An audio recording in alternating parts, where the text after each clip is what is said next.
څه بنیادي داسې وجوهات وو؟ د ذاتي په ذات خود د خپل ذاتي موبایل زموږ سره کور کې دا یو ملګري ورکړی پوه شوې څه واده ماده به وي غیر اطلاع لپاره پوه شوې او هغې قاتلان داسې وایي چې موږ سنیچینګ کړی دی پوه شوې او زموږ ذاتیات لکه ذاتیات ورسره هېڅ قسم د دې خلکو سره زموږ هېڅ ذاتیات نه وو پوه شوې او نه د موږ ته څه داسې هغه میلاو شوې اطلاع البته چې خبر شو الله دې د پولیس عزت وکړي چې په خپل ټایم باندې اوچت هم کړو پوسټمارټم یې وکړو این تر دا حده پورې چې موږ ته ډېر مطمئن یو تر دې حده پورې مطمئن یو چې له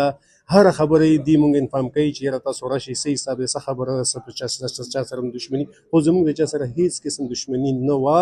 او نه دې نه باج شته. بسم الله الرحمن الرحیم. په 9 نیټه جنوري کې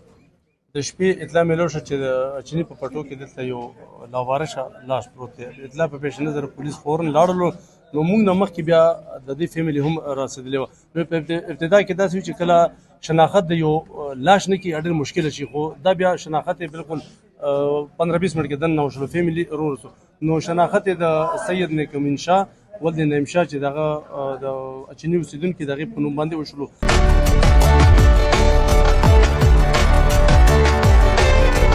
السلام علیکم کاکا. وعلیکم السلام. سید نیکمین ستاسو زوی او یقینا چې په کومه ورځ باندې دی مړ شوی او د هغه نه پسته به ستاسو په کور کې به ډېرې زیاتې جړاګانې وي. نن پولیس هغې کې یو ډېر غټ اچیومنټ کړی دی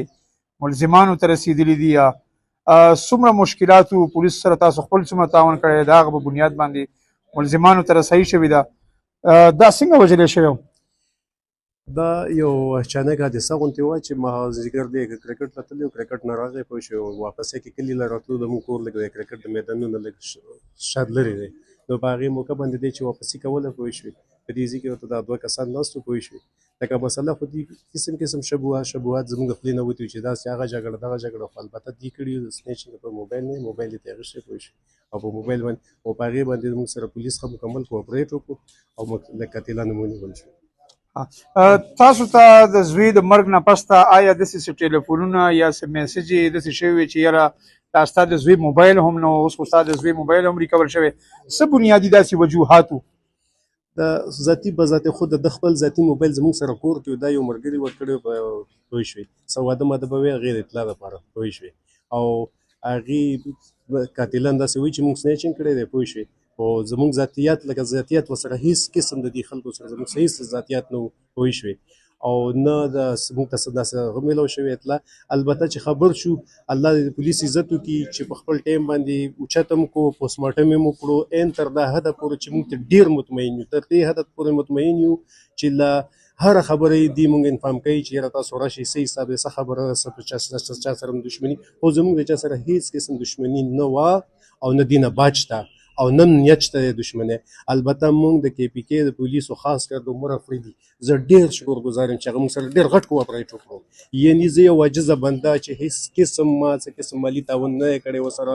صرف سوا د منډې نه بغیر پوه شو او د هغې باوجود د قاتلان ونیول او باقاعده یې موږ ته پیش کړل غوږ نیسه او موږ باقاعده وکتل وم لیدل. کاکا ستا د زوی خو دومره غټ جرم هم نه و کړی د کرکټ یو بهترین کلاړي و خپله به هم تو د چم ګاونډ لکانو سره به میچونو ته تلو هغه داسې څه غټه ګناه کړې وه چې لکه دا د ماشوم په سر باندې بیا بل څه بیا ترې نه دا وجوهات جوړ شو څه داسې وجوهات و چې دا ستا د زوی ووجلو؟ وجوهات خو بس د هغه قابلیت په کرکټ کې لږ مېړانې و دا یې غټ وجوهات نن سبا چې څوک هم قابلي خلک یې مخې لاړې نه لرې کوي کرکټ میچونه به هم اکثر د ډېر ګټل پوه شوې کله به هم چې د دې ورسره فایټ و د کرکټ فایټ و نو ډېر شرطي میچونه زما د بچي ګټلي دي نو زه دا هم ویلی شم چې کیدای شي دا هم ریاکشن یا کیدای شي د هغې د موبایل نه وي چې موږ موبایل سنیچینګ کړی دا هم کیدای شي دا شوبه خو البته زما یو چمپین یو ښه کلاړي و زما بچي به ښه شرطي میچونه ګټل نو کیدای شي د هغې په ریاکشن باندې یا د هغې په تضاد یا چې څوک ماشوم دي وهلی او غوږ نیسه ماشوم په ریاکشن باندې یا کیدای شي دوی وایي چې نه موږ سنیچینګ کول موبایل هم اخیستو نو دا ټولې خبرې سره یو هغه ته جوړېږي یو کاکا نن سبا کرکټ یو ډېر غټ شیز دی لکه مطلب ستا زوی یو ډېر ښه بهترین کلاړي آیا د هغه داسې سوچ ګمان و چې زه هم یو غټ کلاړي جوړ شم د پاکستان ټیم دپاره د هغه څه خواهشات وو تاسو سره به یو ځای کړي مو؟ او زما په خپله په ژوند خپل د کرکټ کلب و زه په خپله سپورټسمین یم. زه سبا سهار شلمان پارک له ځم. نن ما 32 منټ رننګ کړی دی. سبا منځ نه مخکې زه لاړ شم مونځ شلمان پارک کې وکړم، زه رننګ ایکسرسایز کوم. زما په خپله اوس هم زما یو بچی ښه بالر دی، زما کوشش دی او زه د کرکټ یو ښه فین یم او علاقه کې زه یو ما ته لکه څنګه عمران په کپتان یادېږي داسې په علاقه کې زه په کپتان بوللی شم. پوه شوې؟ نو د دې دا سوچ او دا کوشش او اوس البته هغه کلب مې ختم دی. بل کلب ما ده ته وویل ما چې انشاءالله زه به تاسو ته بل کلب آبادوم او تا به زه یو ځای ته رسوم، خو هغه زمونږ هغه خواهش هغه ارمان باندې خاورې ودوړېدې او بس الله دې باقي هغه وکړي چې په کومه کې زمونږ د ټولو مسلمانانو خیر. ډیره مهرباني کاکا. یقینا عمر خان کله چې څوک جرم کوي هغې سره دغه یو خوف دا یاروي چې مطلب ما به پولیس نیسي او زه به بیا جیل ته ځم. 3 میاشتې 4 میاشتو کوشش یو داسې کیس چې لکه په پټي کې یو ډیډ باډي پرته وه سید نیک امین هغه وژلی شوی و. دې کیس کې څومره کامیابیانو دپاره څومره مشکلات راغلي وو.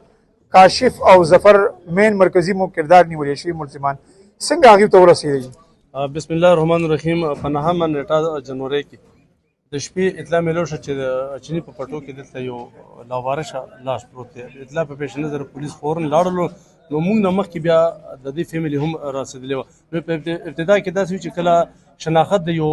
لاش نه کړي ډېر مشکله شي، خو دا بیا شناخت یې بالکل 15-20 منټ کې دننه وشلو فیملي رورسو. نو شناخت یې د سید نیک امین شاه ولد نعیم شاه چې دغه